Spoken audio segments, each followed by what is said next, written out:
The stack of contracts blurred before my eyes as I blinked against the harsh fluorescent lights of my desk.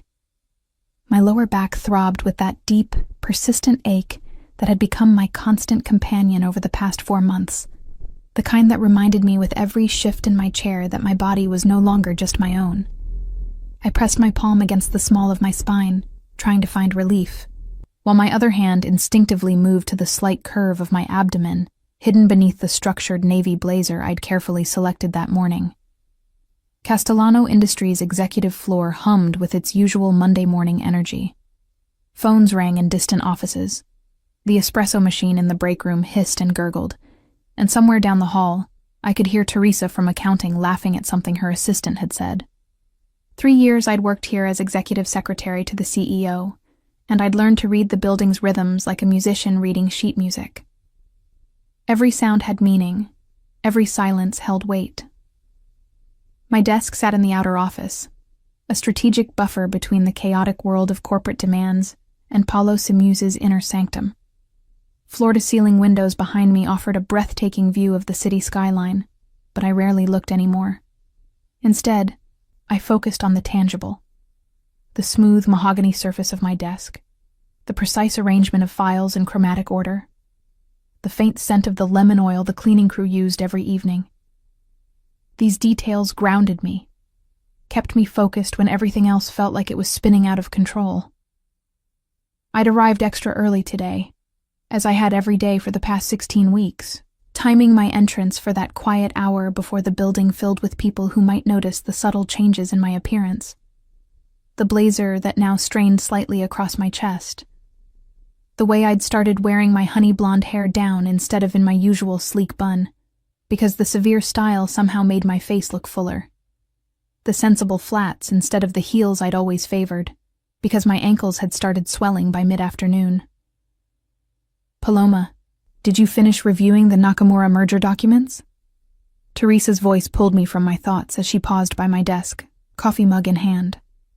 Her kind brown eyes swept over me with concern. You look tired. Are you feeling all right? I forced a smile, the same practiced expression I'd perfected over these past months. Just a late night finishing those reports. The documents are ready for Mr. Simu's review when he arrives. Teresa nodded, but her gaze lingered a moment too long on my face. She was one of the few people in this building who treated me like a person rather than a fixture, which made lying to her particularly difficult. You know, my sister looked just like you do now when she was pregnant with her first. That same glow mixed with exhaustion. My heart stuttered, but I kept my expression neutral. I think I just need more sleep. Teresa took a sip of her coffee, unconvinced. Well, if you need anything, you know where to find me. As she walked away, I released the breath I'd been holding. This was getting harder. The secret I carried wasn't just the life growing inside me, but the identity of its father. A man who sat 30 feet away behind a solid oak door, who signed my paychecks, who'd spent one impossibly perfect night with me after last year's holiday party, and then pretended it had never happened. December 23rd. That was when it had occurred. The company's annual gala at the Metropolitan Hotel, champagne flowing freely, Christmas lights glittering like captured stars. I'd stayed late helping coordinate the event, as I always did, invisible in my role as the efficient secretary who made everything run smoothly. Paulo had been there too, released for once from the iron control he maintained during business hours, his usually severe expression softened by expensive scotch and the rare holiday cheer. We'd talked, really talked, for the first time in the 3 years I'd worked for him. Not about quarterly reports or shareholder meetings, but about real things. His mother's collection of vintage jazz records. My grandmother's recipe for traditional Portuguese pastries that I'd never quite mastered. The way the city looked from his penthouse, like a universe of possibility spread out below. And then, in his car, his driver dismissed for the night, the partition raised between us and the empty front seat. He'd kissed me. Gentle at first, then desperate, like a man drowning and I was air. We'd ended up at his penthouse, and for 6 perfect hours, I wasn't his secretary. I was just Paloma, and he was just Paulo, and the chemistry we'd both been ignoring for 3 years finally found its release. But then, in the gray light of early morning, as I'd stirred awake in his massive bed, I'd heard him murmur a name, not mine. Vera, he'd whispered, still half asleep, reaching for me. Vera, his ex-fiancée, the woman he'd been engaged to 5 years ago, the relationship that had ended spectacularly and publicly when she'd been photographed with his business rival. I'd frozen, that single word shattering the fragile fantasy I'd allowed myself to build. By the time he'd fully woken, I was already dressed, already composing my face into professional neutrality. He'd tried to say something, but I'd cut him off with cheerful efficiency. "I'll call a car. See you after the holidays, Mr. Simeus." His eyes had flickered with something I couldn't read, but he'd let me go. And when we'd both returned to the office in January, he'd treated me with the same cool professionalism as always, as if that night had been erased from both our memories. Except I carried the proof that it had happened. The evidence was currently the size of an avocado, according to the pregnancy app I'd secretly downloaded, growing stronger every day inside me. The elevator chimed, pulling me from my thoughts. I glanced at the clock. 8:15. Paulo was early, unusual for a Monday. I straightened in my chair, smoothing my blazer, preparing my professional mask. But it wasn't Paulo who emerged from the elevator. It was Valentim Ferreira, Paulo's stepfather, a man whose silver hair and distinguished features concealed a ruthlessness that made Paulo's occasional coldness seem warm by comparison. At 58, Valentim had the bearing of someone who'd spent decades accumulating power and wasn't about to relinquish any of it. Miss Valentina. His voice was smooth as aged whiskey and just as intoxicating to those who didn't know better. "Is my stepson in yet?" "Not yet, Mr. Ferreira. He's expected within the hour. Would you like to wait in the conference room?" Valentim's pale blue eyes fixed on me with an intensity that made my skin prickle. "Actually, I'd like to leave something in his office. A surprise for when he arrives." Everything in me screamed that this was wrong, but Valentim was on the board of directors, had security clearance, had every right to access Paulo's office. I couldn't refuse without seeming insubordinate. "Of course. Let me unlock it for you." I rose carefully, hyper-aware of my body's new shape, grateful for the blazer's concealing cut. As I moved around my desk to unlock Paulo's door, a wave of dizziness swept over me. Morning sickness, the doctor had said, though mine seemed to strike at random throughout the day. I gripped the edge of my desk, steadying myself. "Are you unwell?" Valentim's voice held a note of predatory interest. "Just stood up too quickly." I managed to cross to Paulo's door and unlock it, stepping aside to let Valentim enter. He disappeared into the office for perhaps 3 minutes, emerging empty-handed, with a satisfied smile that made my stomach clench, for reasons that had nothing to do with pregnancy. "Thank you, my dear. You look lovely today, by the way. Positively glowing."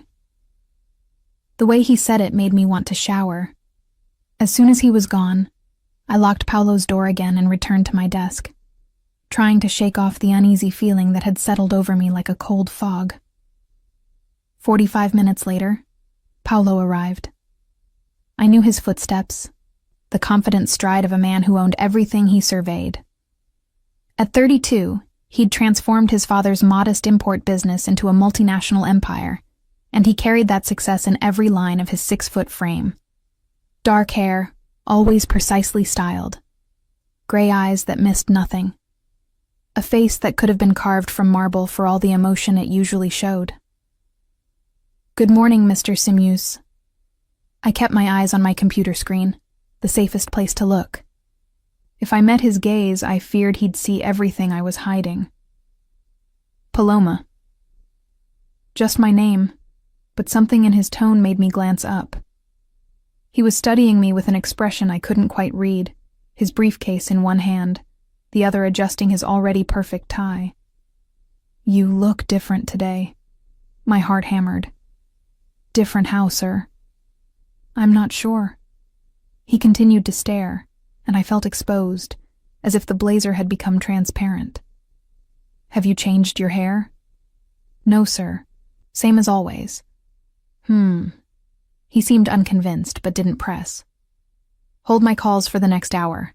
I have some contracts to review before the 10 o'clock meeting. Of course. I turned back to my computer as he moved toward his office door.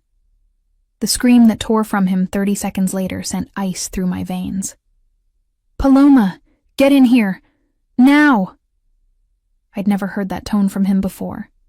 Fury, yes. Impatience, certainly. But this was different. This was rage barely leashed, the kind that made the air itself feel dangerous. I stood on shaking legs and moved to his office, every instinct screaming at me to run instead. Paolo stood behind his massive desk, a small square of photo paper clutched in his fist. His face drained of all color except for 2 spots of red high on his cheekbones. His gray eyes had gone nearly black with emotion. Explain this.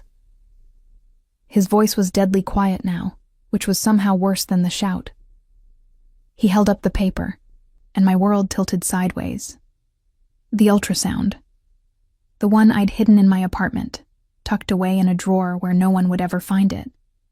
Except I'd brought my work bag home last Friday, had grabbed the wrong folder in my exhausted state, had apparently carried the image to work, and then transferred it to Paolo's office when I'd filed documents in his desk drawer on Friday afternoon. And Valentin, somehow, had known to look for it. I can explain. My voice came out barely above a whisper. Can you? Paolo moved around the desk with predatory grace, each step measured, controlled. Because from where I'm standing, this appears to be an ultrasound image, dated 16 weeks ago, with your name on it. He was in front of me now, close enough that I could smell his cologne, that same scent that had surrounded me that December night. Close enough to see the muscle jumping in his jaw, the white-knuckled grip on the paper. The baby. His voice cracked slightly on the word. Is it mine? I could lie, should lie. But looking into his eyes, seeing the barely concealed panic beneath the rage, I found I couldn't. Yes. The single word detonated between us like a bomb. Paolo staggered back a step, his free hand gripping the edge of his desk. For 5 long seconds he simply stared at me, his chest rising and falling with harsh breaths. Then, quietly, How long have you known? Since February. He repeated it like he was testing the word in a foreign language. You've known for 4 months that you're carrying my child, and you said nothing. The accusation in his voice sparked my own anger, the emotion I'd been suppressing for 16 weeks. What exactly was I supposed to say, Mr. Simuse? Good morning. Here are your messages, and by the way, I'm pregnant from that night you pretended never happened. His eyes flashed. I never pretended. You called me Vera. The words ripped out of me before I could stop them. That morning you reached for me and called me by your ex-fiancé's name. Then you let me leave, and you've treated me like a piece of office furniture ever since. The color that had drained from his face returned in a rush. What? You don't even remember. I laughed, but there was no humor in it. That's perfect. That's absolutely perfect. Paloma. He reached for me, but I stepped back. Don't.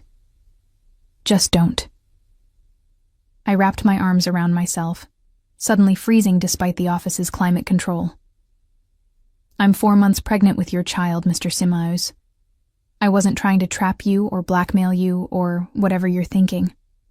I was trying to handle it quietly, to not complicate your life, because I know what a disaster it would be for the CEO to have a pregnant secretary. A disaster. He repeated my words, his expression shifting into something I couldn't read. You think my child is a disaster. I think the situation is complicated. Complicated. Paolo moved suddenly, closing the distance between us in 2 long strides. His hands found my shoulders, not rough but firm, holding me in place. You're carrying my child. My child. And you were going to what? Hide it? Disappear? Raise my son or daughter alone? I was going to handle it. Tears threatened, and I blinked them back furiously. I would not cry. Not now. Like I handle everything. No. The single word was absolute. No, you're not handling this alone. Not anymore. His phone buzzed on the desk, the 10 o'clock reminder. The meeting with the board, the one Valentine would be attending. The meeting where Paolo's stepfather would undoubtedly have plans for the explosive secret he'd just delivered. Paolo glanced at the phone, then back at me, and in his eyes I saw calculation warring with something that looked almost like fear. We need to talk. Really talk. But first. He released me, moved to his desk and pressed the intercom. Cancel my 10 o'clock. Clear my calendar for the rest of the day. Mr. Simuse, his assistant's voice crackled back. The board meeting. I said cancel it. His tone left no room for argument. When he turned back to me, his expression had shifted into something I recognized. The ruthless focus that had built his empire. Sit down, Paloma. We have 16 weeks to catch up on, and I intend to know every detail. Starting with why you thought protecting me was more important than protecting yourself. The leather chair in Paolo's office had never felt less comfortable. I perched on its edge, my hands clasped tightly in my lap, while he paced before the floor-to-ceiling windows like a caged predator. The city sprawled below us, oblivious to the earthquake happening on the 42nd floor. Start from the beginning. His voice was controlled now, that dangerous calm that meant his mind was working at full capacity. When did you know? I took a breath, organizing my thoughts the way I'd been trained to organize his schedule, his files, his entire professional life. The first week of February, I'd been feeling off for about 10 days, exhausted, nauseous. I thought it was the flu going around the office. But it wasn't. No. My hand drifted unconsciously to my abdomen. I took 3 tests, all positive. Then I went to a doctor to confirm. Paolo stopped pacing, turning to face me fully. The morning light behind him cast his features into shadow, but I could see the rigid set of his shoulders. And you decided not to tell me because I'd said Vera's name. It sounded foolish when he put it like that, reducing 4 months of anguish to a single wounded moment. It wasn't just that. It was everything. The way you avoided eye contact when we returned to work. How you suddenly started having Teresa relay messages instead of speaking to me directly. You made it very clear that night was a mistake you wanted to forget. I was trying to be professional. He ran a hand through his hair, disrupting its usual perfect order. I'd crossed a line with my employee. I thought maintaining distance was the right thing to do. While I was trying to figure out how to raise a baby on a secretary's salary, the words came out sharper than I'd intended. Do you have any idea what childcare costs in this city? What maternity leave looks like for someone in my position? I've been saving every extra dollar, picking up freelance translation work at night, trying to build enough of a cushion that I could afford to take unpaid leave without losing my apartment. His jaw tightened. You should have told me. Why? So you could write me a check and make the problem go away? I stood, needing to move, needing to not feel so vulnerable sitting while he loomed over me. I've worked for you for 3 years, Paolo. I've seen how you handle complications. You eliminate them. You think I would have asked you to terminate? He couldn't finish the sentence, the horror in his voice genuine. I don't know what you would have done. That's the problem. I moved to the window, keeping several feet between us. I knew you as my boss. I knew you during one night when we were both pretending to be different people. But I didn't know you as a father, as a partner, as someone who'd want this. This, he gestured between us. You mean my child. Our child. The correction was important. Mine first.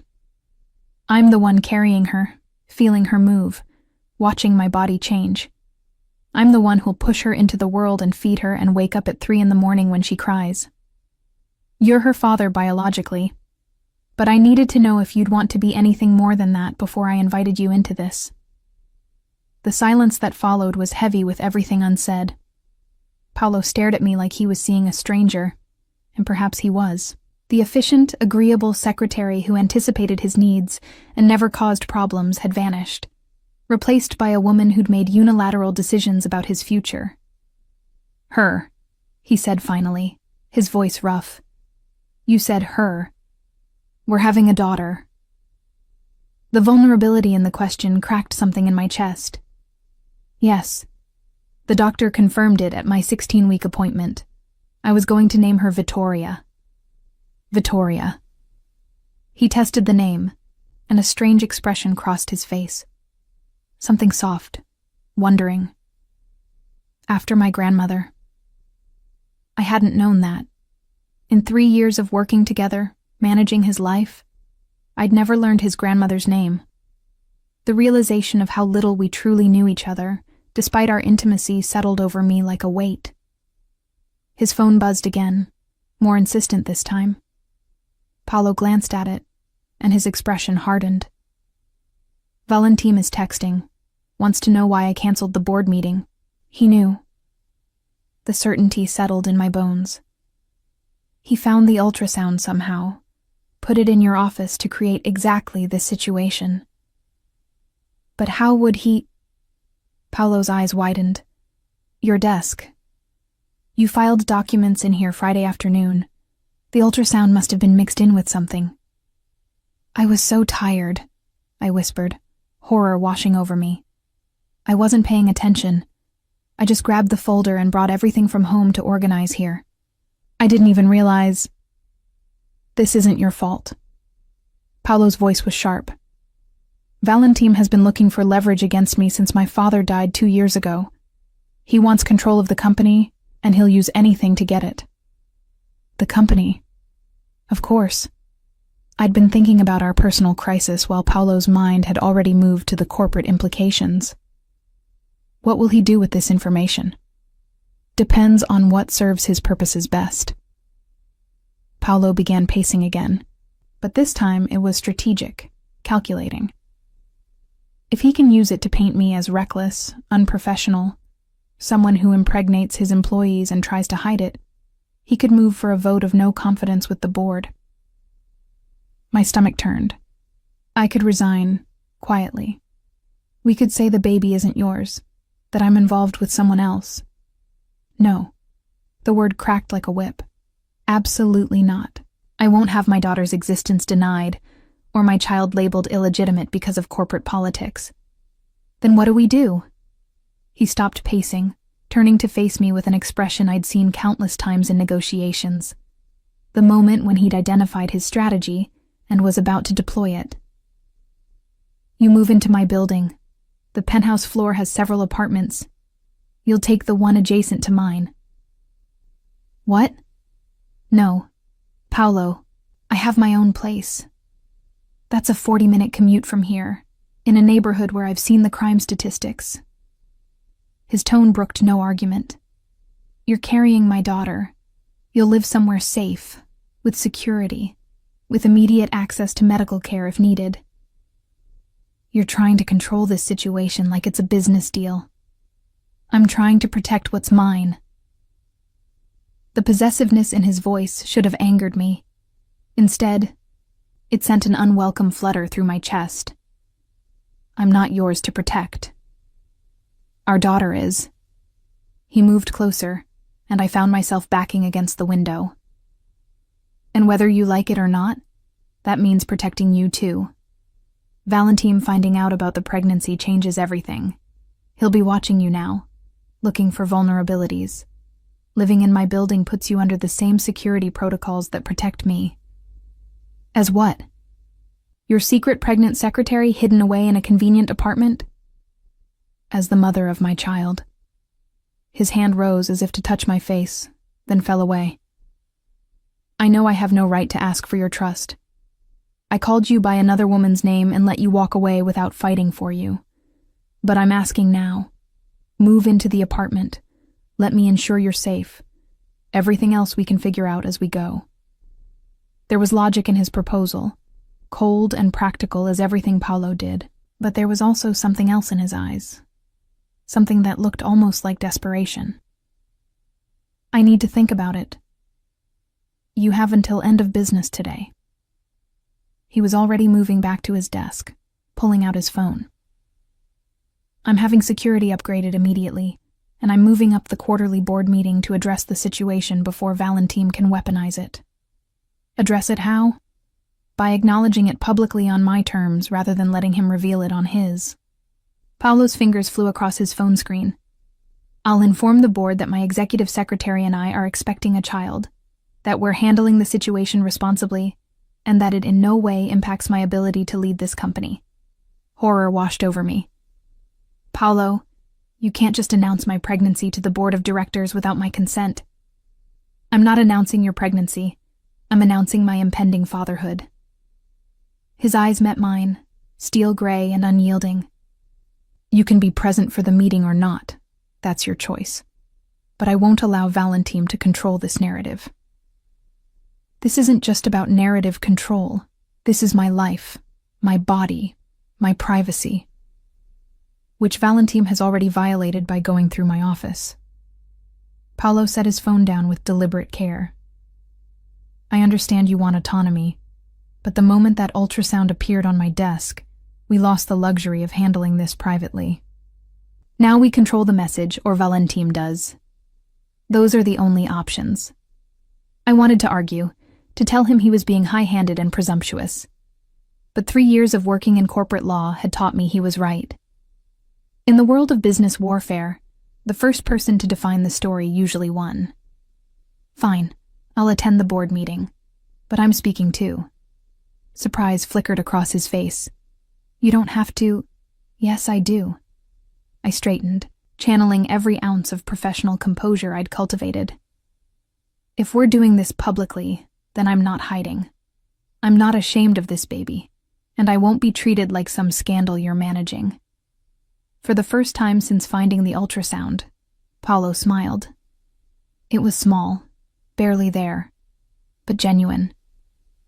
Agreed. The meeting is Thursday at 2. That gives us 3 days to prepare. And the apartment? The offer stands regardless of your decision. He returned his attention to his phone, but not before I caught the flash of hope in his expression. But I'd sleep better knowing you and Vittoria were safe. Vittoria. Hearing him say our daughter's name did something dangerous to my resolve. I needed distance, space to think clearly without his overwhelming presence clouding my judgment. I need to get back to my desk. Teresa will be wondering where I am. Paloma. He looked up as I reached the door. For what it's worth, I never forgot that night. I thought about it every single day. I just convinced myself that acting on it again would be taking advantage of the power dynamic between us. The confession hung in the air between us, vulnerable and honest in a way Paolo rarely allowed himself to be. I didn't know what to say, so I simply nodded and escaped to the relative safety of my desk. Teresa appeared within minutes, concern etched on her face. Is everything all right? I heard raised voices. It's complicated. I sank into my chair, exhaustion washing over me. The baby is his, isn't it? Teresa's voice was gentle, knowing. Mr. Simus's. There was no point denying it now. Yes. Oh, honey. She perched on the edge of my desk. How are you holding up? I don't know. The honesty felt like a relief. 4 hours ago, this was my secret to manage. Now he knows. His stepfather knows, and apparently the entire board of directors is going to know by Thursday. Teresa's expression darkened. Valentim Ferreira knows? That's dangerous. Why? Because that man has been trying to push Paulo out since the day his mother married him. He's already got 3 board members in his pocket, maybe 4. Teresa lowered her voice. There's been talk about a vote of no confidence. Valentim's been building a case that Paulo is too young, too reckless, too focused on expansion instead of stability. And a pregnant secretary is perfect ammunition for that argument. Exactly. Teresa squeezed my hand. But Paulo's smart. If anyone can outmaneuver Valentim, it's him. I wanted to believe that, but I'd also seen what corporate warfare did to the people caught in its crossfire. Careers destroyed, reputations ruined, lives upended. My phone buzzed. A text from an unknown number. Hope you're taking care of yourself and that baby. It would be unfortunate if anything happened to either of you. The message was unsigned, but the implied threat was clear. I showed it to Teresa, whose face went pale. You need to tell Paulo. I need to go home. Panic was rising in my chest, making it hard to breathe. I need to think.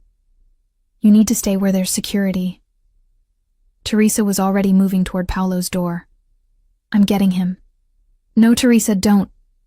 But she was already knocking, already pushing inside. I heard her urgent whisper, then Paulo's sharp curse. He emerged from his office with Teresa behind him, his face a mask of controlled fury. Show me. I handed him my phone. He read the message twice, his jaw progressively tightening, then made a call. Marco, it's Simeus. I need a full security detail on Paloma Valentina, effective immediately. Yes, my executive secretary. No, not standard protocol. Treat it as a level 1 threat. She doesn't go anywhere without protection. Paulo, you're overreacting. Someone just threatened my pregnant employee via text message. His eyes were chips of ice. That's not overreaction. That's appropriate response. You're not going home tonight.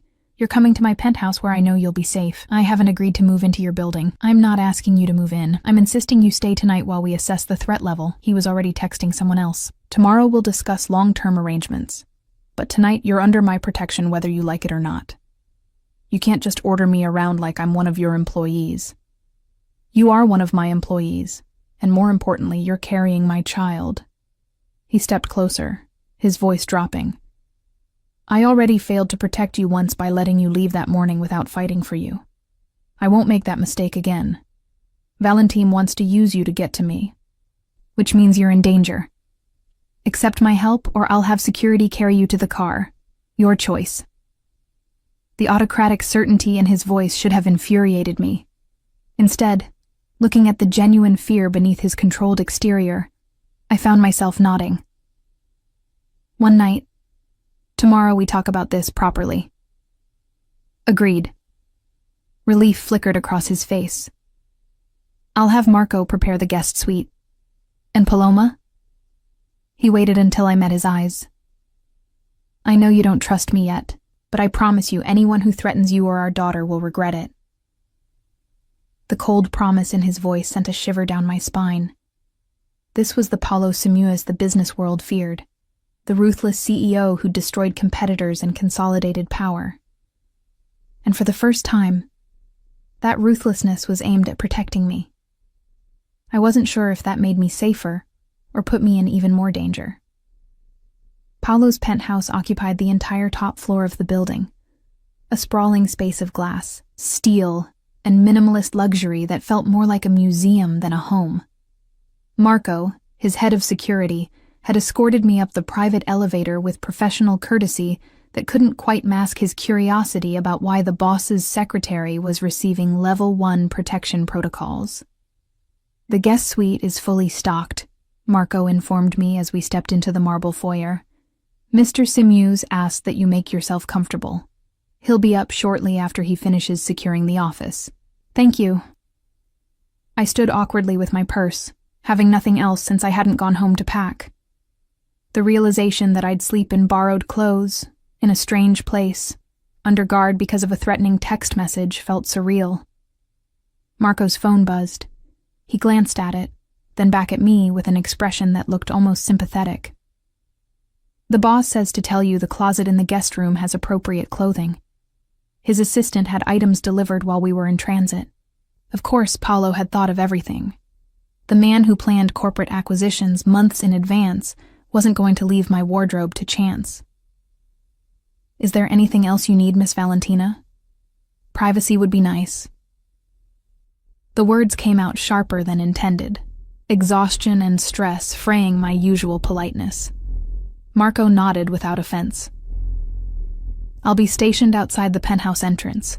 If you need anything, press 9 on any house phone. When he left, I finally allowed myself to look around properly. The space was beautiful in an austere way, all clean lines and expensive materials. Floor-to-ceiling windows offered a 360-degree view of the city as twilight painted the sky in shades of purple and gold. The furniture was modern, comfortable but impersonal. Nothing on the walls except abstract art that probably cost more than my annual salary. No photographs, no personal mementos, nothing that revealed who Paolo Simoes was when he wasn't being the CEO. Except in one corner, on a built-in shelf, sat a vintage record player and a collection of albums. I moved closer, recognizing the names: Ella Fitzgerald, Billie Holiday, Miles Davis. His mother's jazz collection, the one he'd mentioned that December night when we'd still been pretending this was just two people talking. I pulled out a Billie Holiday album, studying the worn cover. Someone had loved this music, played these records until they'd become treasures through repetition. The thought of Paolo sitting here alone, listening to his mother's favorite songs, created an ache in my chest. She played that one when she was sad. I spun around to find Paolo standing in the doorway, his jacket and tie removed, his shirt sleeves rolled to his elbows. He looked more approachable like this, more like the man I'd spent that one night with. I didn't hear you come in. You were absorbed. He moved into the room with that controlled grace that made him seem like he was always in motion, even when standing still. My mother believed music could heal almost anything. Heartbreak, grief, disappointment. She had a record for every emotion. What did she play when she was happy? A ghost of a smile touched his lips. Ella. Always Ella. The intimacy of the moment felt dangerous, like we were slipping back into that space where we'd forgotten who we were supposed to be to each other. I carefully returned the album to its place. The guest room? This way. He led me down a hallway lined with more abstract art, stopping at a door near the end. There's an ensuite bathroom, and the closet should have everything you need. If it doesn't, call Marco and he'll arrange it. The guest room was larger than my entire apartment, decorated in soft grays and creams. The bed looked like something from a luxury hotel, piled with pillows, and covered in what I suspected was Egyptian cotton. Through an open door, I could see the bathroom, all marble and gleaming fixtures. This is too much. It's a guest room. Paolo leaned against the doorframe, watching me with an intensity that made my skin prickle. I have 3 of them. This one is barely used. I moved to the closet, finding it stocked with maternity clothes in my exact size. Soft fabrics, muted colors, the kind of expensive casual wear I'd never thought to own. How did you know my size? I pay attention. The admission was quiet. You've been wearing larger sizes for the past 2 months. Blazers that don't quite button. Skirts with elastic waists. I notice everything about you, Paloma. I always have. The confession should have felt invasive. Instead, it made something warm unfold in my chest. Then you knew I was pregnant before today. I suspected, but I told myself I was imagining things, that it was impossible. He ran a hand through his hair, a gesture of frustration I rarely saw from him. I've been lying to myself for months, about the pregnancy, about why I can't stop thinking about you. about what I really want. What do you want? He was across the room before I could blink, close enough that I could see the silver flecks in his gray eyes. The truth? I want to go back to that December night and do everything differently. I want to wake up with you in my arms and say your name, not hers. I want to have known about Vittoria from the moment you did. I want... He stopped, jaw clenching. I want things I have no right to ask for. My hand found my belly, a protective gesture that had become instinct. Like what? Like you. Here. Not as my employee or the mother of my child, but as someone who chose to be with me. His voice was rough, vulnerable in a way I'd never heard. But I destroyed that possibility when I let you walk away. The old hurt rose up, sharp and familiar. You called me Vera. I know. He closed his eyes briefly. I've replayed that morning 1,000 times. I was half asleep, dreaming about the past, and her name came out. But the moment I fully woke and realized it was you beside me, that we'd finally stopped fighting what we both felt, I was terrified. Of what? Of how much I wanted you. His eyes opened, pinning me in place. You worked for me. I had power over your career, your income, your future. Getting involved with you was every kind of wrong professionally. So I convinced myself that maintaining distance was the ethical thing to do, even though it was killing me. While I was convincing myself, you regretted the entire night. Never. The word was fierce. I've regretted many things in my life, Paloma. That night with you isn't one of them. Letting you leave without fighting for you is... I wanted to believe him. Wanted to let go of the hurt I'd been carrying and accept that maybe we'd both made mistakes. But 4 months of fear and planning and struggling alone couldn't be erased by pretty words. What about Vera? The question came out smaller than I'd intended. Do you still love her? No. No hesitation, no doubt. What I felt for Vera was young and intense, and ultimately shallow.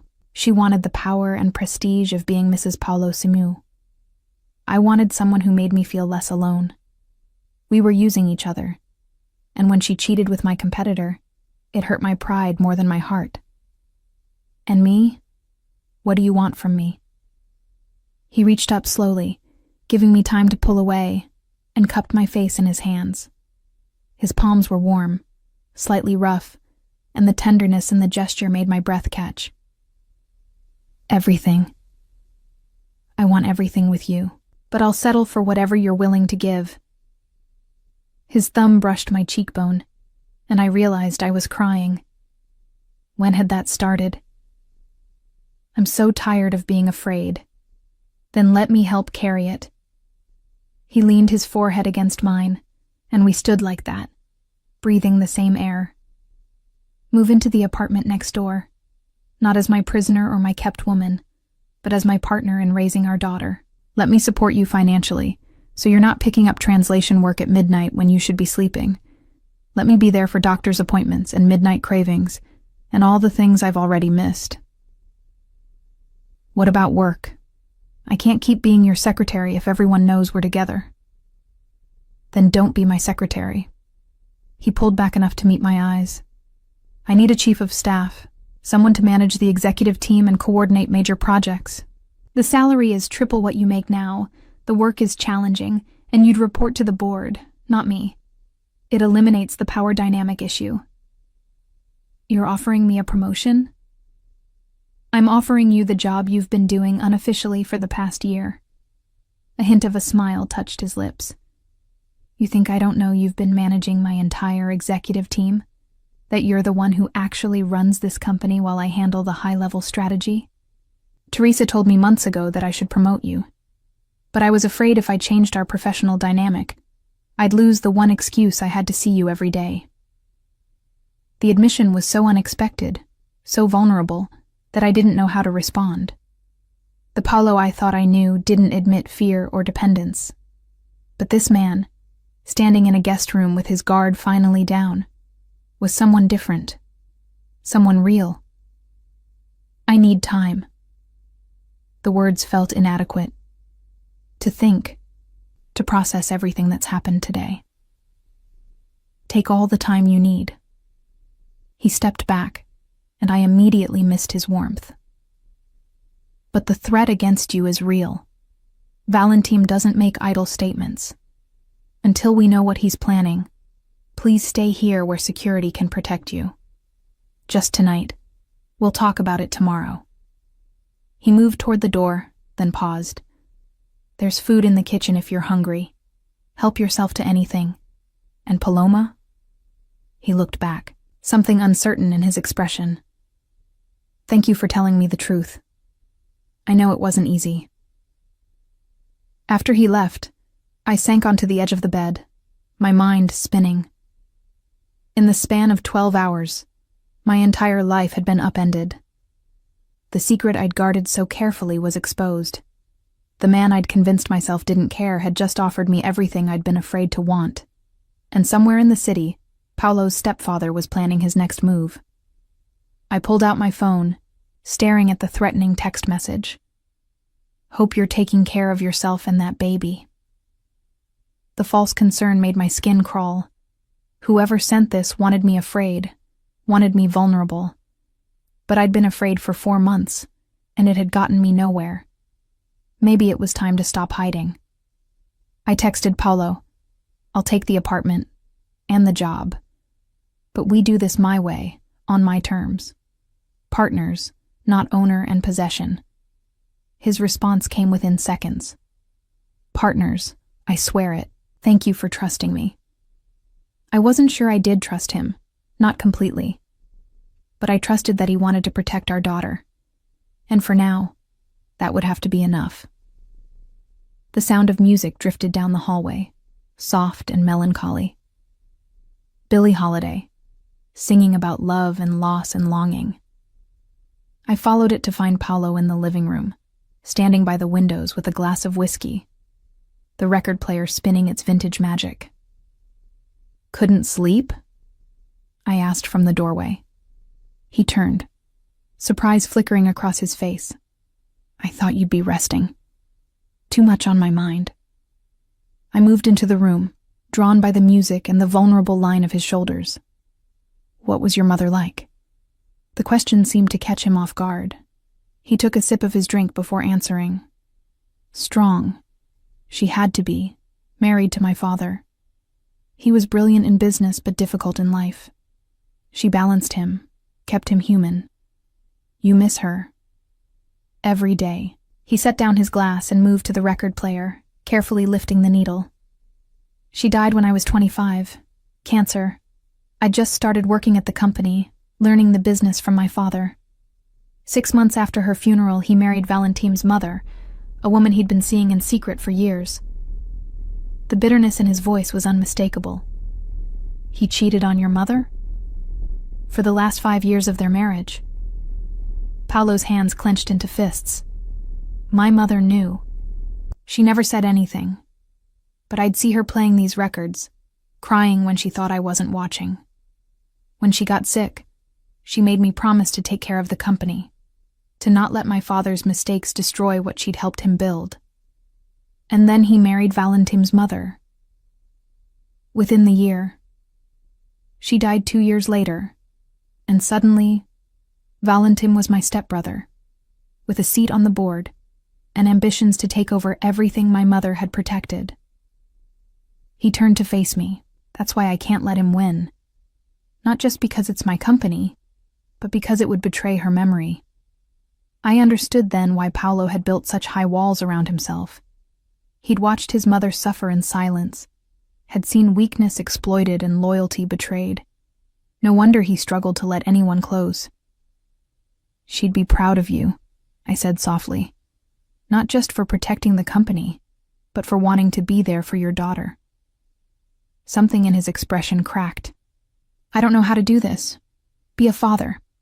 I had a terrible example. Neither do I. Be a mother.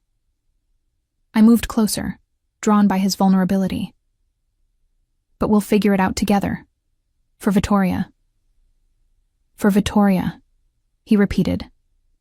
And the tenderness in his voice when he said our daughter's name made my heart ache. We stood there in the dimness, the city lights painting shadows across the floor, and I felt the first fragile threads of something new beginning to form between us. Not love, not yet, but partnership, trust, the foundation of something that might, with time and care, become more. Play another record, I said impulsively. One of your mother's happy ones. Paolo's smile was small but genuine. Any requests? Surprise me. He selected an album with careful hands, and soon Ella Fitzgerald's voice filled the space, bright and joyful. Paolo extended his hand to me. Dance with me. I'm 4 months pregnant and exhausted. Just one song, then I'll let you rest. I took his hand, and he pulled me close but carefully, mindful of my belly between us. We swayed to the music, not quite dancing, just moving together in the quiet dark. This could work, I whispered against his shoulder. If we're honest with each other, then I'll be honest. His arms tightened fractionally. I'm terrified of losing you again, of failing our daughter, of becoming my father. You won't. You're already better than him by wanting to be present. I pulled back enough to meet his eyes. But you can't protect us from everything, Paolo. Some threats we'll have to face together. Then we faced them together. He pressed a kiss to my forehead, gentle and reverent. Starting with Valentine. The board meeting was in 3 days. Whatever storm was coming, we'd have to weather it as partners. For Vittoria. And maybe, eventually, for us. The apartment next to Paolo's penthouse was smaller, but no less luxurious. A 2-bedroom space with modern furnishings and the same breathtaking views. Over the next 3 days, I moved my life in stages. Clothes, books, the few personal items I'd accumulated in my tiny rental. Teresa helped, chattering cheerfully about nursery furniture and baby names, while I tried not to think about how quickly my independence was dissolving. You're doing the right thing, she assured me for the 100th time as we unpacked kitchen supplies I'd never owned before. That apartment you had was barely safe for you, let alone a baby. I know. I arranged expensive cookware and expensive cabinets, feeling like an imposter. It's just strange having someone else solve my problems. It's called accepting help. You should try it more often. Teresa gave me a knowing look. Besides, Paolo's not solving your problems. He's taking responsibility for his part in creating them. She wasn't wrong. In the 72 hours since the ultrasound revelation, Paolo had been almost obsessively present. He'd attended my rescheduled doctor's appointment, sitting quietly while Dr. Carvalho explained Vittoria's development. He'd asked intelligent questions about nutrition and prenatal vitamins. He'd even downloaded pregnancy apps on his phone, approaching impending fatherhood with the same thorough research he applied to corporate acquisitions. But he'd also maintained careful distance, respecting the boundaries I'd set. We were partners in this, nothing more. The heated moment by the record player remained singular, unmentioned, as we focused on the practical realities of co-parenting. The board meeting loomed like a storm on the horizon. Thursday at 2. Paolo had spent hours preparing his statement, running through responses to possible objections. I'd drafted my own remarks, determined to speak my truth regardless of how the board reacted. You're nervous, Teresa observed, watching me rearrange the same set of plates for the 3rd time. Terrified. I abandoned the pretense of organizing. What if they fire me? What if this ruins Paolo's reputation so badly that Valentine gets what he wants? Then you fight. Teresa's voice was firm. You're stronger than you think, Paloma. I've watched you manage an entire executive floor for 3 years. You can handle a room full of corporate sharks. I wished I had her confidence. The threatening text message haunted me, though no others had followed. Marco's security team had traced it to a burner phone, untraceable, abandoned after that single use. professional, calculated. Exactly what I'd expect from someone like Valentin Ferreira. My phone buzzed. Paulo, are you settled? Need anything? I smiled despite my anxiety. He texted constantly now, checking in, making sure I was comfortable. It should have felt suffocating, but instead it felt like care. All set. Teresa's been helpful. Good. Don't forget to eat lunch. You barely touched breakfast. Teresa peered over my shoulder, reading the message, and grinned. That man is smitten. He's concerned about his daughter's health. Keep telling yourself that. She gathered her purse, preparing to leave. I need to get back to the office, but call me if you need anything. And Paloma, you've got this. After she left, I stood in the center of my new living room, taking in the reality of my changed circumstances. High-rise luxury, 24-hour security, a job promotion that would triple my salary, the support of a man who'd gone from pretending our night together never happened to rearranging his entire life around our daughter. It felt like a fairy tale, which made me deeply suspicious. Fairy tales didn't happen to ordinary secretaries from ordinary backgrounds. There had to be a cost, a price I hadn't yet identified. The intercom buzzed, startling me from my thoughts. Miss Valentina? Marco's voice, professionally neutral. You have a visitor, a Ms. Vera Santos. She says it's urgent. Vera, Paulo's ex-fiancée, the woman whose name had shattered my illusions that December morning. What could she possibly want? Send her up. I had perhaps 90 seconds to compose myself before the doorbell rang. When I opened it, I found a woman who looked like she'd stepped from a fashion magazine. Tall, elegant, with dark hair styled in a sleek bob, and eyes that assessed me with calculating interest. She wore a cream designer dress that probably cost more than my former month's rent, and her smile was perfectly polished and completely cold. You must be Paloma. I've heard so much about you. Her tone suggested she'd heard nothing good. May I come in? Every instinct screamed to refuse, but curiosity won. I stepped aside, allowing her into the apartment. Vera's gaze swept the space with practiced efficiency, cataloging, judging. Lovely place. Paulo always did have excellent taste in real estate. She settled onto the sofa without invitation, crossing her legs with calculated grace. I suppose congratulations are in order. I hear you're expecting. What do you want, Ms. Santos? Direct. I appreciate that. She opened her designer clutch and withdrew a folder. I want to offer you a way out of the mess you've gotten yourself into. I'm not in a mess. Aren't you? Her smile sharpened. A secretary pregnant by her boss, about to be paraded before a board of directors who'll judge every aspect of your character and find you lacking. Do you really think Paulo will stand by you when his company is on the line? When his stepfather forces him to choose between his empire and his employee? I'm not just his employee. I'm the mother of his child. Oh, sweet girl.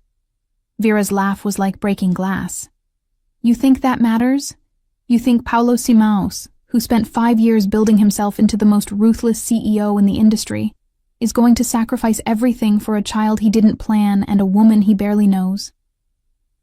The words hit harder than they should have, finding every doubt I'd been suppressing. You don't know anything about us. I know Paulo better than anyone. She leaned forward, her expression almost pitying. I was engaged to him. I've seen what he's capable of when his power is threatened. He'll protect that company over everything else, including you and that baby. Then why are you here? To offer you an alternative. She slid the folder across the coffee table. Inside is a contract. Sign it, and you'll receive $5 million. Enough to raise your child comfortably anywhere in the world. All you have to do is disappear before tomorrow's board meeting. My hands shook as I picked up the folder, flipping it open to see pages of legal text and a number that made my vision blur. 5 million.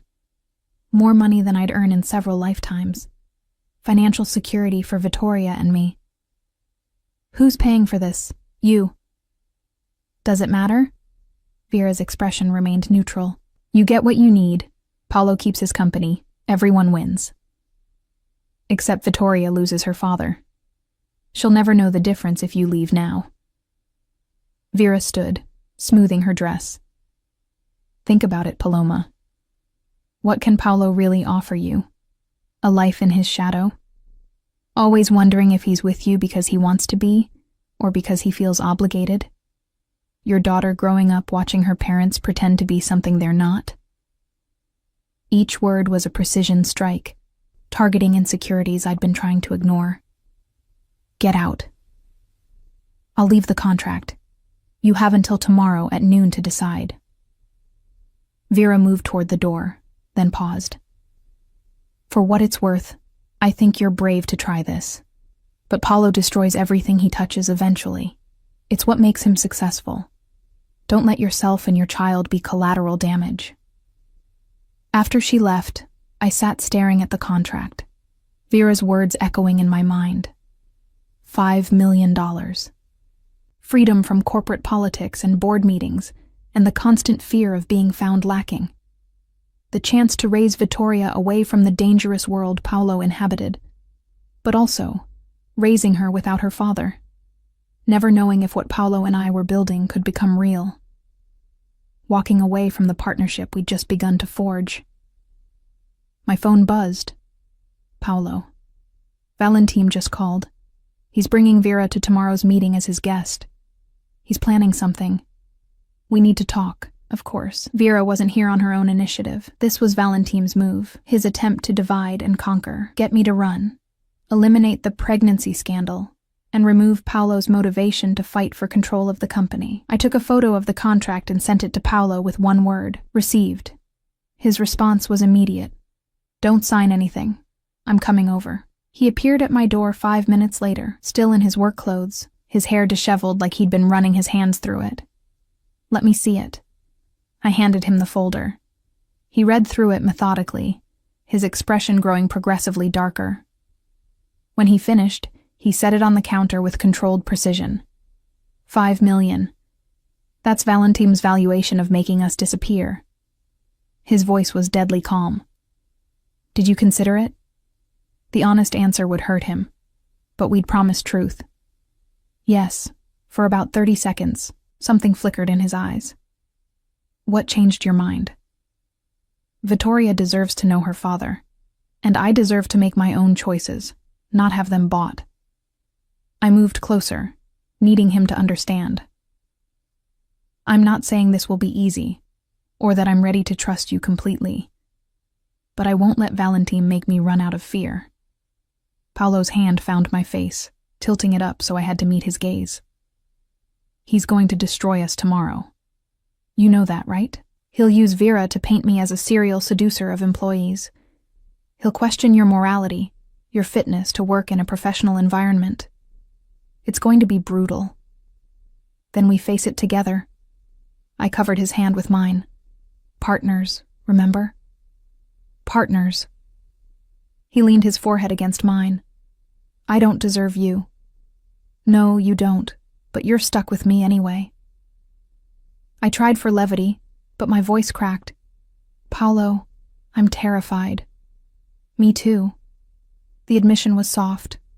I'm terrified of failing you, of failing Vittoria, of becoming so focused on winning against Valentim that I lose what actually matters. Then don't. Tomorrow, when we're in that boardroom, remember why we're fighting. Not for the company or your reputation, but for her. I placed his hand over my belly, where Vittoria was currently doing gymnastics. Feel that? His eyes widened as our daughter kicked against his palm. She's strong. She's a fighter, like her father. I held his hand there, letting him feel the reality of what we'd created. Whatever happens tomorrow, she deserves parents who show up for her. That's all we have to do. Show up and tell the truth. The truth. He was still focused on my belly, wonder replacing the tension in his features. That I got my secretary pregnant after a single night together, called her by my ex's name, and then ignored the situation for months? That you made mistakes, but you're trying to fix them. That we're building a partnership based on respect and shared responsibility. That our daughter wasn't planned, but she's already loved. I squeezed his hand. The board can judge us all they want. We know what we're doing is right.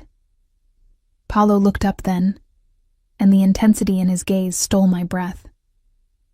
When this is over, when Valentim has been dealt with, and the company is secure, I want to take you to dinner. A real date, not a corporate function or a business discussion.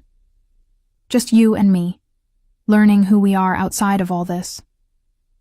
I'd like that. And Paloma? He pulled back slightly.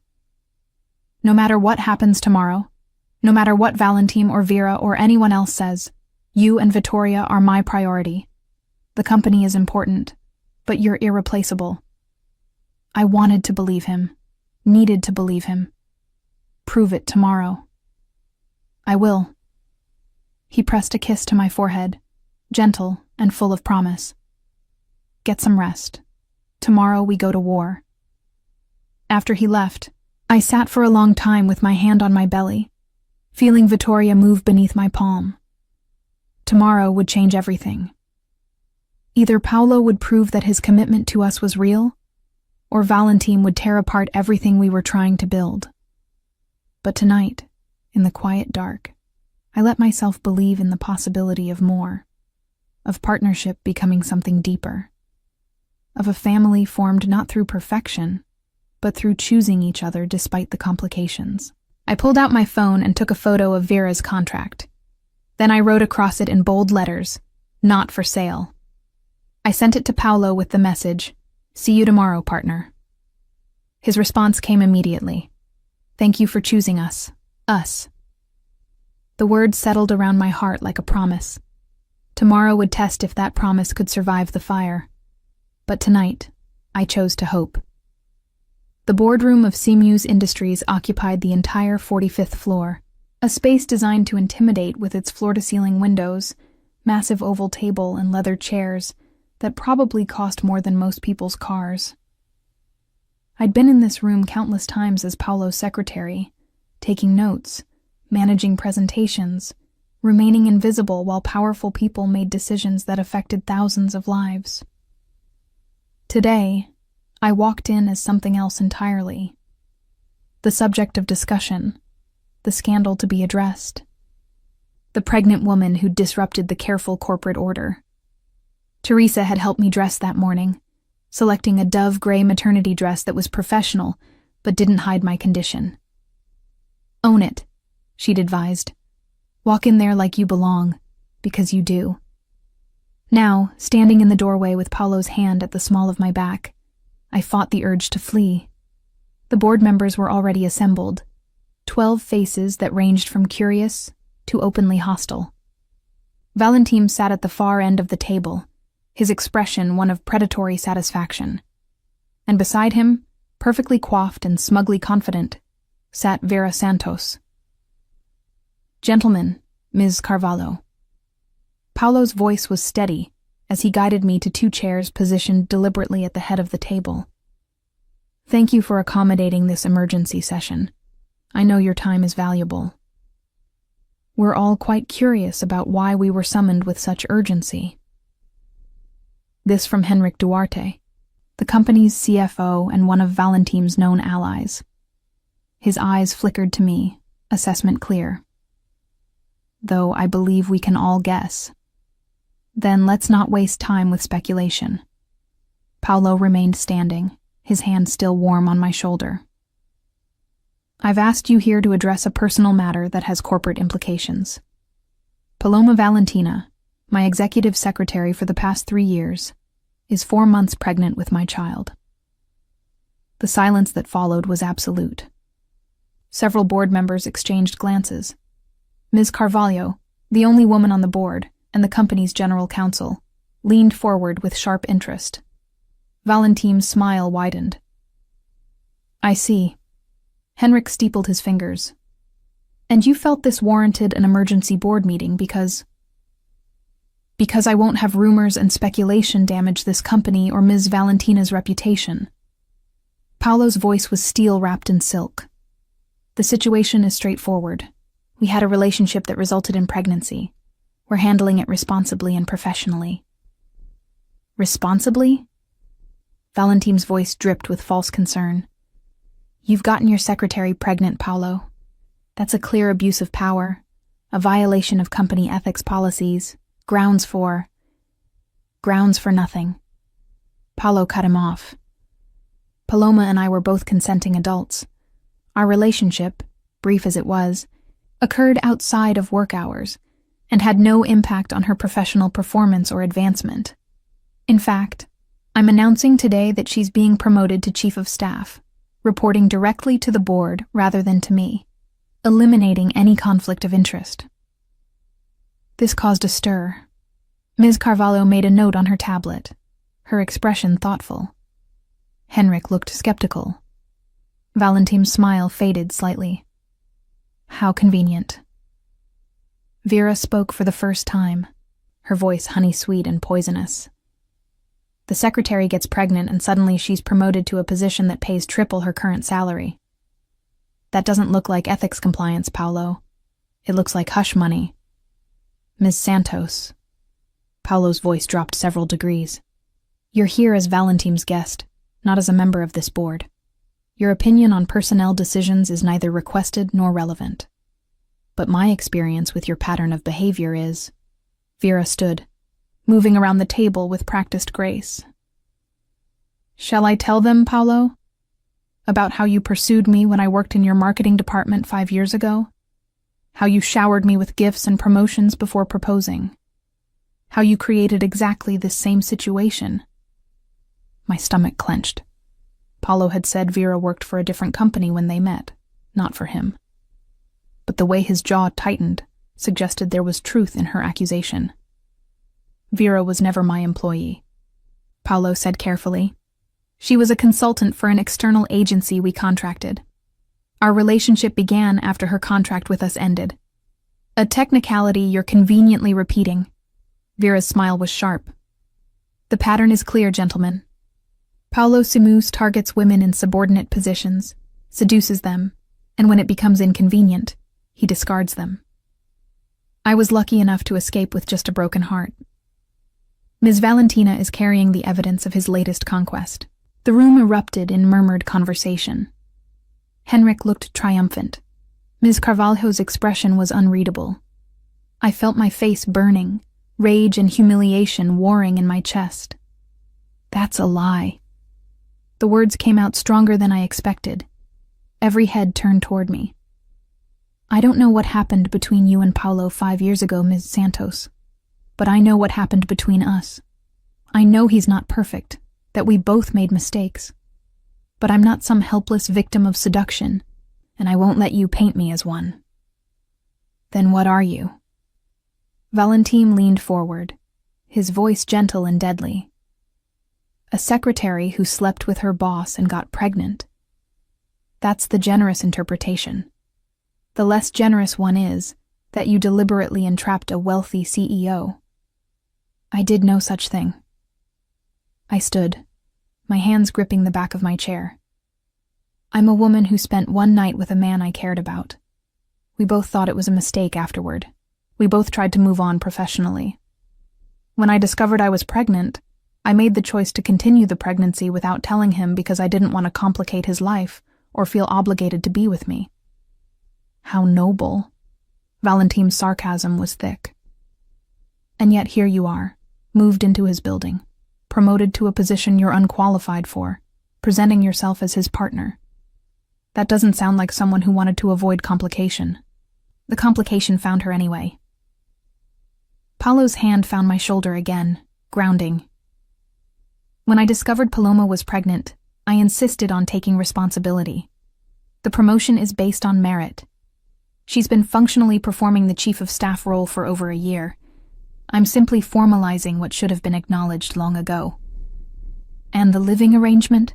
Henrik pressed. She's living in your building now. That sends a clear message about the nature of your relationship. The message is that I'm protecting the mother of my child from threats. Paolo's voice hardened. Someone sent Ms. Valentina a threatening text message 3 days ago. Someone who knew about her pregnancy before this meeting. Someone who wanted to intimidate her into disappearing. He pulled out his phone and projected the message onto the boardroom screen. Hope you're taking care of yourself and that baby. It would be unfortunate if anything happened to either of you. Ms. Carvalho's expression shifted to concern. That's clearly a threat. Has this been reported to authorities? Security is investigating. Paolo's gaze swept the room, landing on Valentine with pointed intensity. But it became clear that Ms. Valentina needed protection, which is why she's living in my building under 24-hour security. You're implying one of us sent this threat? Valentine's voice was dangerous. That's a serious accusation, Paolo. I'm stating facts. Someone with knowledge of the pregnancy sent a threat. The only people who knew before today were myself, Ms. Valentina, and whoever went through my office to plant her ultrasound on my desk. Paolo turned to face his stepfather directly. Would you like to tell the board where you were last Monday morning, Valentine? The room went silent. Valentine's expression remained calm, but I saw the calculation behind his eyes. I visited your office to leave documents. Your secretary let me in. If I happened to see personal items you'd left carelessly on your desk, that's hardly my fault. Personal items that were in a locked drawer. Paolo's smile was cold. A drawer you had no authorization to open. That's corporate espionage, Valentine. Grounds for removal from the board. That's absurd. But Valentine's confidence had cracked slightly. You're inventing conspiracy theories to distract from your own misconduct. Am I? Paolo pressed a button on the conference table, and a new image appeared on the screen.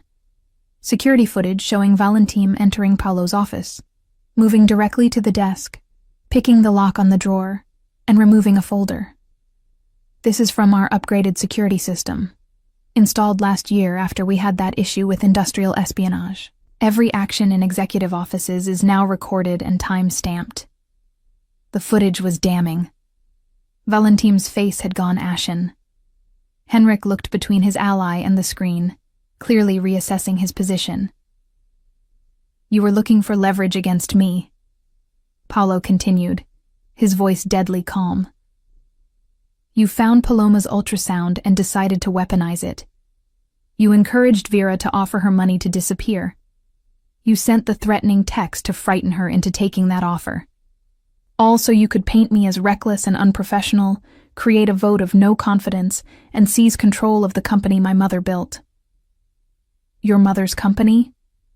Valentine found his voice, though it shook with rage. Your father built Simuse Industries from nothing. Your mother was a housewife who collected jazz records and interfered in business she didn't understand. The insult hung in the air like a toxic cloud. Paolo's expression went absolutely cold, and for the first time, I saw the ruthless CEO the business world feared.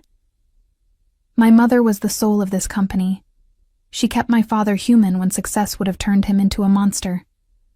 After she died, he married your mother for her money and gave you access to power you've spent 2 years trying to steal. Paolo's voice was quiet but lethal. But you made a mistake, Valentine. You threatened what's mine, and I don't forgive that. What I did, Valentine started, but Paolo cut him off. What you did was break into my private office, steal confidential personal information, use it to threaten a pregnant woman, and attempt to manipulate this board into removing me from leadership.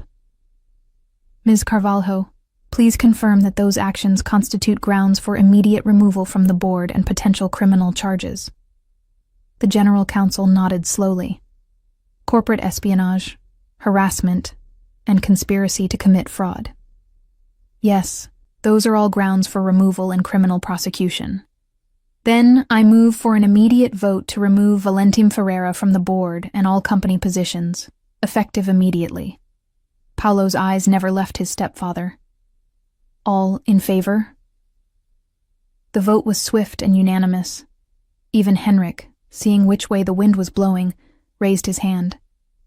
Valentin sat frozen, his carefully constructed plan crumbling around him. "This isn't over," he hissed as security appeared to escort him out. "You think you've won, but all you've done is prove you're your father's son. Ruthless, cold, willing to destroy anyone who gets in your way. That girl carrying your child will learn that soon enough. Get him out." Paolo didn't even look at Valentin as he was led away. His focus shifted to Vera, who'd gone pale and still. "As for you, Ms. Santos, attempting to bribe Ms. Valentina to disappear could be considered coercion. My legal team will be in touch about your role in this scheme." "I was just trying to help her," Vera protested weakly. "To give her options." "You were trying to help Valentin manipulate the situation." Paolo's voice was flat. "You were engaged to me for 18 months, Vera. You should know by now that I protect what's mine, and anyone who threatens my family makes an enemy for life." Family. The word resonated through me, warm and terrifying. Vera fled the boardroom without another word, her designer heels clicking rapidly against the marble floor. When the door closed behind her, Paolo turned back to the remaining board members. "I apologize for the dramatics, but I wanted this situation addressed clearly and publicly. Paloma Valentina is carrying my daughter. We're building a partnership to co-parent effectively. Her promotion to Chief of Staff is based on merit and eliminates any conflict of interest. If any of you have concerns about this arrangement, express them now." Ms. Carvalho spoke first. "I have concerns about the optics, Paolo. Not the substance, but how this will be perceived externally. The press will have questions when they learn about the pregnancy and the promotion." "Then we control the narrative." Paolo pulled out his phone. "I'm releasing a statement this afternoon. Brief, factual, emphasizing that this is a private family matter being handled responsibly. Paloma and I will present a united front. The company will continue to operate exactly as it has been, because frankly, she's been running things more efficiently than my previous chief of staff anyway." A few chuckles around the table. The tension was easing, replaced by a cautious acceptance. "I have one question." This from Carlos Pinto, the head of operations. "What happens if your relationship with Ms. Valentina doesn't work out? If you two can't maintain a professional working relationship?" Paolo glanced at me, and I saw vulnerability flash across his features before he answered. "Then we'll handle it like adults.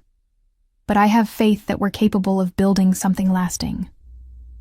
Paloma has more integrity, intelligence, and strength than anyone I've ever met. Our daughter is lucky to have her as a mother, and I'm lucky she gave me a second chance to prove I could be worthy of being her father." The sincerity in his voice brought tears to my eyes. I blinked them back, focusing on maintaining my composure. "Any other questions?" Paolo looked around the table. When no one spoke, he nodded. "Then I suggest we adjourn. Ms. Carvalho, please prepare the documentation for Valentin's removal and arrange for legal counsel regarding potential criminal charges.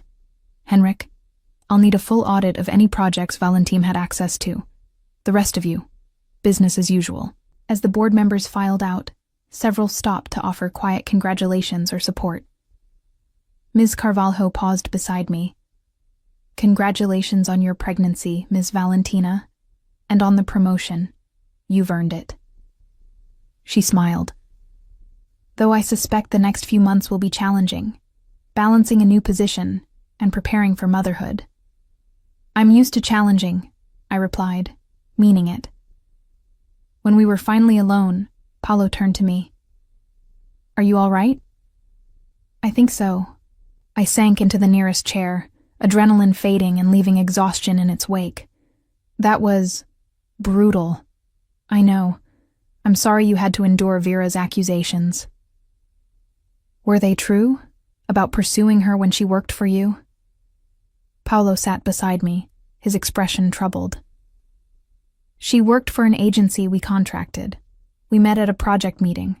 I was attracted to her, yes, but I didn't pursue her until after her company's contract ended, and she'd moved to a different firm.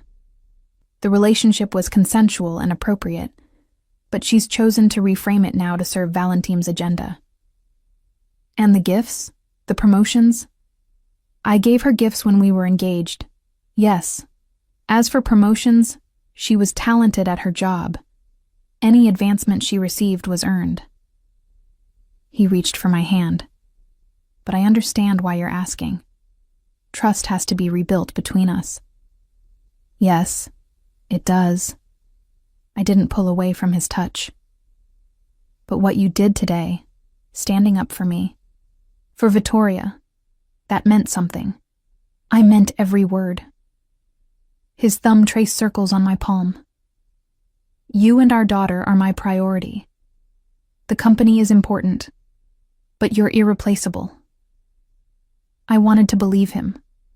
And watching him systematically dismantle Valentim's schemes, seeing him publicly claim me and our daughter despite the professional risks, made it easier to hope. Take me home? I asked softly. Which home? Your apartment or yours? I want to listen to your mother's records and hear you tell me more about her, about who you are when you're not being the CEO. His smile was genuine, reaching his eyes. I'd like that. As we left the boardroom, his hand found the small of my back again. The gesture was becoming familiar, comfortable, a promise of protection and partnership. Valentim was gone. Vera was exposed. The board knew the truth. We'd survived the fire. Now came the harder part, building something real from the ashes. The weeks following the board meeting settled into a rhythm I hadn't anticipated. My new role as chief of staff kept me busy, but fulfilled, coordinating between departments and managing projects that actually challenged my abilities. Paolo and I maintained professional boundaries during work hours, but evenings found us together more often than not, sharing meals and conversation in one apartment or the other. We were learning each other slowly, carefully. I discovered he was obsessive about morning routines, that he couldn't sleep without white noise, that he had a weakness for terrible action movies he'd never admit to enjoying. He learned that I stress-baked at midnight, that I'd memorized entire scenes from classic films in Portuguese and English, that I sang to Vittoria when I thought no one could hear. It wasn't love. Not yet. But it was foundation building, brick by careful brick. I was 6 months pregnant now, visibly showing, feeling Vittoria's movements grow stronger each day. Paolo had accompanied me to every appointment, his wonder at each ultrasound image never fading. He'd converted the second bedroom in my apartment into a nursery, insisting on hiring a designer, and then vetoing every suggestion that felt too impersonal. She needs to know this is home, he'd said, studying paint swatches with an intensity usually reserved for merger negotiations. Not just some generic baby room. We'd settled on soft sage-green walls with hand-painted clouds, furniture that Paolo had commissioned from a local artisan, a rocking chair that had belonged to his mother. The space was becoming real, tangible, a place where our daughter would sleep and grow and learn who she was. Teresa visited often, bringing magazines and baby clothes and unsolicited advice with equal enthusiasm. You two are disgustingly functional for people who started this whole thing backwards, she observed one evening, watching Paolo assemble a crib with focused determination. We're practical people, I replied, folding tiny onesies that still seemed impossibly small. You're cowards. Teresa's voice was gentle but firm. Both of you dancing around what's actually happening here. What's happening here is co-parenting. Paolo didn't look up from the instruction manual. Right, co-parenting that includes daily dinners, shared movie nights, him keeping your favorite tea stocked in his kitchen. Teresa counted on her fingers. Shall I continue? Teresa. My warning tone lacked conviction. I'm just saying, at some point you both need to admit this is more than a partnership for Vittoria's sake. She stood, gathering her purse. But what do I know? I've only been watching you two make eyes at each other for 3 years. After she left, the silence felt heavy. Paolo finished securing the crib's final bolt, then straightened, wiping his hands on his jeans. He ditched the suits for casual clothes tonight, and the domesticity of it made my heart ache. "She's not entirely wrong," he said quietly. About this being more than co-parenting. He moved closer, careful as always not to crowd me. "I told you I wanted to take you to dinner. A real date. I meant it. We have dinner together every night. Here, yes. In comfort clothes, discussing our days." He smiled slightly. "I want to take you somewhere beautiful. Dress up. Pretend for a few hours that we're just two people getting to know each other, not two people navigating pregnancy and corporate politics." The offer was tempting and terrifying in equal measure. "Paulo, I'm 6 months pregnant. I'm not exactly date-appropriate right now. You're carrying my daughter.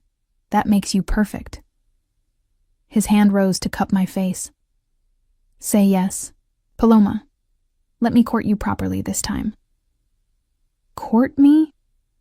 I couldn't help laughing. Who even uses that word anymore? "I do, because what we're building deserves old-fashioned romance along with modern partnership." His thumb brushed my cheekbone. "Please?" I should have said no. Should have maintained the careful boundaries we'd established. But looking into his eyes, seeing genuine hope there, I found myself nodding. "One date, but nothing too fancy. These ankles don't handle heels well anymore. Leave it to me." His smile was brilliant. Saturday night, 7 o'clock. Saturday arrived with the kind of nervous excitement I hadn't felt since I was a teenager. Teresa had insisted on helping me get ready, appearing at my door with a garment bag and makeup kit. "You didn't actually think I'd miss this, did you?" She pushed past me into the apartment. "Your first official date with the father of your child? I've been waiting months for this moment." The dress she'd brought was perfect. Deep emerald silk that skimmed my curves without clinging. Elegant and comfortable with a neckline that made me feel beautiful rather than exposed. She styled my hair in loose waves, kept my makeup natural but polished. "You look stunning," she pronounced when she'd finished. "He's going to lose his mind." I studied myself in the mirror, barely recognizing the woman who looked back. Pregnancy had changed my body in ways I was still adjusting to, but tonight I looked like someone who belonged in Paulo's world. Confident, sophisticated, ready. The knock came precisely at 7. I opened the door to find Paulo in a charcoal suit I'd never seen before, holding a bouquet of peonies, my favorite flower. His eyes widened when he saw me. "You're beautiful." His voice was rough with emotion. "You've always been beautiful. But tonight you're pregnant and swollen in fancy dress." I tried for humor. "Radiant." He handed me the flowers. "These are for you, shall we?" The car wasn't his usual town car, but something smaller, more intimate. He drove himself, taking us not into the city, but out toward the coast. I watched the buildings give way to trees, the urban landscape softening into something more natural. "Where are we going?" "You'll see." His hand found mine on the center console. "Trust me?" I did, I realized. Somewhere between the board meeting and tonight, trust had taken root. We arrived at a restaurant I'd only seen in magazines, a converted lighthouse on a private stretch of beach, elegant and secluded. Paulo had reserved the entire upper floor, just for us. Floor-to-ceiling windows offered views of the ocean, the setting sun painting the water in shades of gold and pink. "Paulo, this is too much." "It's exactly enough." He pulled out my chair. "I wanted somewhere we could talk without interruption, where you could relax without worrying about who might be watching or listening." The meal was extraordinary, each course perfectly prepared and paced to allow for conversation. We talked about everything and nothing: childhood memories, favorite books, dreams we'd abandoned and ones we still held close. "I wanted to be a teacher," I admitted over dessert. "Before my parents died, I was going to get my degree. work with elementary students. I loved the idea of shaping young minds. You still could. Paulo's expression was thoughtful. After Vittoria is born, if you wanted. The chief of staff position is a job. Important, yes, but not your entire identity. He reached across the table for my hand. I don't want you to give up your dreams for me or the company. I want to help you achieve them. The sincerity in his voice made my throat tight. What about your dreams? What did you want before the company consumed everything? He was quiet for a moment, staring out at the darkening ocean. I wanted a family. Not the broken one I grew up in, but something real. Parents who actually loved each other. Children who felt safe and wanted. He looked back at me. I spent so long focused on building the company that I forgot what I was building it for. And now I know. His grip on my hand tightened. I'm building it for Vittoria. For you. For the family we could be if you'll let us try. The vulnerability in his admission cracked something open in my chest. Paulo, I love you. The words rushed out like he couldn't contain them anymore. I've been in love with you since that December night. Maybe before. I was just too much of a coward to admit it. Too afraid of ruining what we had professionally. Too convinced I didn't deserve happiness after how I'd treated people in pursuit of success. Tears spilled down my cheeks. You can't just say that. Why not? It's true. He came around the table, kneeling beside my chair. I love how you make lists for everything. How you hum when you're concentrating. How you've memorized my coffee order and my schedule and the names of everyone who works on our floor. I love your strength and your kindness, and the way you've built a life for yourself despite every obstacle. I love who I am when I'm with you. Better, softer, more human. I'm scared. The admission was barely a whisper. Of trusting this. Of believing it's real. So am I. He took both my hands. But I'm more scared of losing you because I was too afraid to fight for us. Paloma, I know I've made mistakes. I know I hurt you that morning after, and I'll spend the rest of my life making up for it if you'll let me. But I need you to know. This isn't about obligation or the baby. This is about you. About us. About building something real. I looked down at him. This powerful man who'd dismantled his stepfather's schemes and reorganized his entire life around our daughter, now kneeling before me with his heart in his hands. I love you too. The words felt like jumping off a cliff. I've been fighting it for months because it was safer to believe you were just being responsible. But the truth is, I fell for you that December night, and I never stopped falling. His smile was radiant. Then marry me. My heart stopped. What? Marry me. He pulled a small box from his pocket. Inside was a ring, an emerald surrounded by diamonds, classic and stunning. Not because you're pregnant or because it would be practical. Marry me because I love you, and I want to spend the rest of my life earning your trust and making you happy. Paulo, we've only been really together for a few months. I've known you for 3 years. I've loved you for at least 1. And I've spent the last few months learning that you're even more extraordinary than I imagined. He slipped the ring onto my finger. I'm not asking you to marry me tomorrow. I'm asking you to say yes to a future together. To building a family not out of obligation, but out of choice. The ring fit perfectly, the emerald catching the candlelight. It matches the dress. I had Teresa send me a photo. His smile was sheepish. I've been planning this proposal for weeks. Wanted everything to be perfect. I started laughing through my tears. You coordinated with my best friend? I wanted to get it right this time. He stood, pulling me gently to my feet.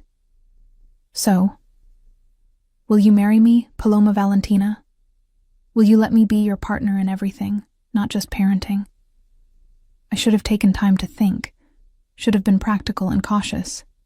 Instead, I threw my arms around his neck and kissed him with everything I'd been holding back. Yes, I whispered against his lips. Yes to all of it. His kiss deepened, tender and passionate, a promise of everything we were building together. When we finally pulled apart, both breathless, he rested his forehead against mine. I'm going to make you so happy. You already do. I took his hand and placed it over my belly, where Vittoria was doing her usual evening acrobatics. We both do. We stayed at the lighthouse until late, talking and planning and dreaming about the future. Paolo wanted a small wedding, just close friends and family. I wanted Vittoria to be part of it, old enough to remember. We compromised on a courthouse ceremony soon, with a larger celebration after our daughter was born. I want her to know from the beginning that we're a family, Paolo explained, that her parents chose each other. As we drove home, my hand in his, the engagement ring catching every streetlight, I felt something settle in my chest. Peace. Certainty. The knowledge that this complicated, messy, backwards beginning had led us exactly where we needed to be. 2 months later, I woke to cramping that quickly intensified into unmistakable labor. Paolo, true to form, had a hospital bag packed and the car waiting before I'd even finished timing contractions. It's too early, I gasped as another wave of pain hit. I'm only 8 months. Dr. Carvalho said 36 weeks was safe. His voice was calm, but I saw the fear in his eyes. Vittoria's just eager to meet us. The labor was long and complicated. What started as routine quickly escalated when Vittoria's heart rate dropped. Emergency cesarean, the doctor said. Necessary for the baby's safety. I remembered very little of the surgery. Bright lights, urgent voices, Paolo's hand gripping mine as anesthesia pulled me under. When I woke hours later, groggy and disoriented, the first thing I saw was Paolo's face, tear-streaked and exhausted. She's perfect, he whispered. Our daughter is absolutely perfect. Small but healthy. 10 fingers, 10 toes, and her mother's beautiful eyes. Where is she? NICU, just for observation since she's a bit early. But the doctors say she's strong. He pressed a kiss to my forehead. You scared me. There were complications. They said... His voice broke. I almost lost you both. But you didn't. I touched his face. We're both here. We're both fine. I love you. He said it like a prayer. I love you so much, Paloma. When they took you into surgery, I realized that all the power and money and success in the world meant nothing if I lost you. You're stuck with me now. I tried to smile through the exhaustion. Married and everything. No backing out. We'd gotten married 3 days earlier. A quiet courthouse ceremony with Teresa and Ms. Carvalho as witnesses. Simple and perfect. Exactly what we'd wanted. Never. He kissed me gently. Ready to meet our daughter?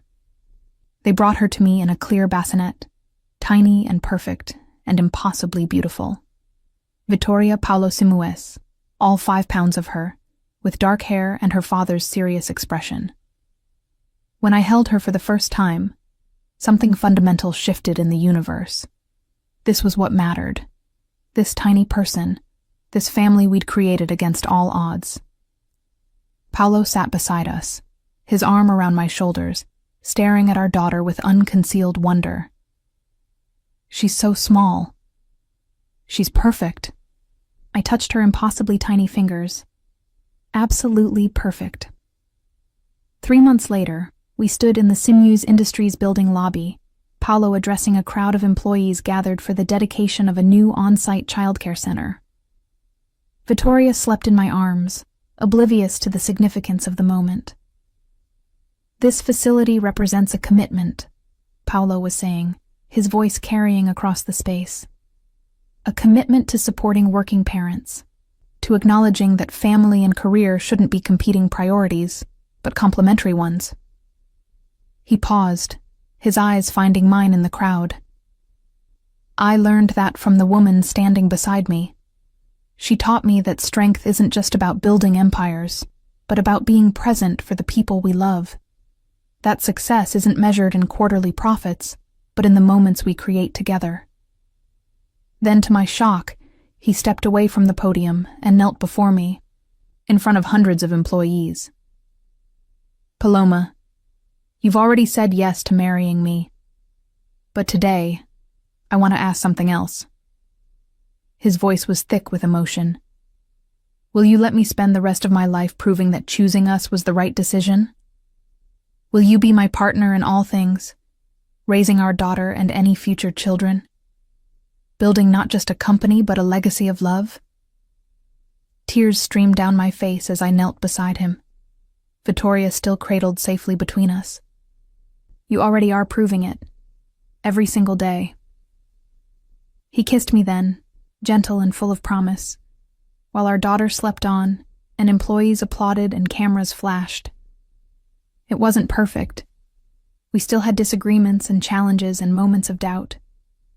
But it was real, built on honesty and partnership and love that had grown from the most unlikely beginning. That night, after Vittoria was asleep in her nursery, and we were curled together on the couch with a record playing softly, Paolo pulled out his phone. What are you doing? Updating my emergency contacts. He showed me the screen. Where it had once listed only business associates, now it read, Paloma Simos, wife, partner, love of my life. You're impossibly sentimental. Only for you. He kissed my temple. Only for our family. And as Ella Fitzgerald sang about love and moonlight, I realized we'd done something remarkable. We'd taken a mistake, a complication, an ultrasound hidden in a drawer, and transformed it into something beautiful. A family, a partnership, a love story that started backwards but ended up exactly right.